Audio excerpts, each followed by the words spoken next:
নোয়াখালীর সুবর্ণচরে বাড়ি ফেরার পথে বিকাশ ব্যবসায়ীকে কুপিয়েছে দুর্বৃত্তরা। এই সময় তার কাছে থাকা নগদ অর্থ ও মোবাইল ফোন ছিনিয়ে নিয়ে যায়। ঘটনাস্থলে পুলিশের একটি দল রয়েছে বলে নিশ্চিত করেছে চরচুপুর থানার ভারপ্রাপ্ত কর্মকর্তা ওসি শাহিন মিয়া। সোমবার রাত 11:30টার দিকে চরচুপুর সোনাপুর সড়কের ফুলজাহাননগরের পশ্চিম পাশে এই ঘটনা ঘটে। আহত ব্যবসায়ীর নাম ইউসুফ। সে চরচুপুর ইউনিয়নের 4 নং ওয়ার্ডের হাতিয়ালাগু বাড়ির আব্দুর রহিমের ছেলে। স্থানীয় পরিষ্কার রাস্তার মাথার একজন বিকাশ দোকানদার। স্থানীয় ব্যবসায়ী বেলাল হোসেন জানান, সোমবার রাতে দোকান বন্ধ করে নগদ টাকা ও বিকাশের কাজে ব্যবহৃত মোবাইল ফোন নিয়ে বাড়ি ফিরছিলেন ইউসুফ।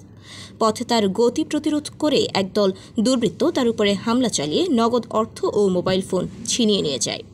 এই সময় দুর্বৃত্তরা কুপিয়ে তার শরীরে মাথা ও ঘাড়ে মারাত্মক জখম করে। তার চিৎকারে আশেপাশের লোকজন ছুটে এলে দুর্বৃত্তরা পালিয়ে যায়। স্থানীয়রা তাৎক্ষণিক তাকে উদ্ধার করে সুবর্ণচর উপজেলা স্বাস্থ্য কমপ্লেক্সে নিয়ে আসে।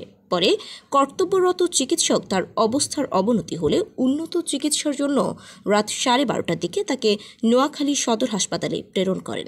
চরচুপুর থানার ভারপ্রাপ্ত কর্মকর্তা ওসি শাহিন মিয়া জানান, খবর পেয়ে ঘটনাস্থলে পুলিশ পাঠানো হয়েছে। এ বিষয়ে লিখিত অভিযোগ পেলে পরবর্তীতে প্রয়োজনীয় ব্যবস্থা গ্রহণ করা হবে।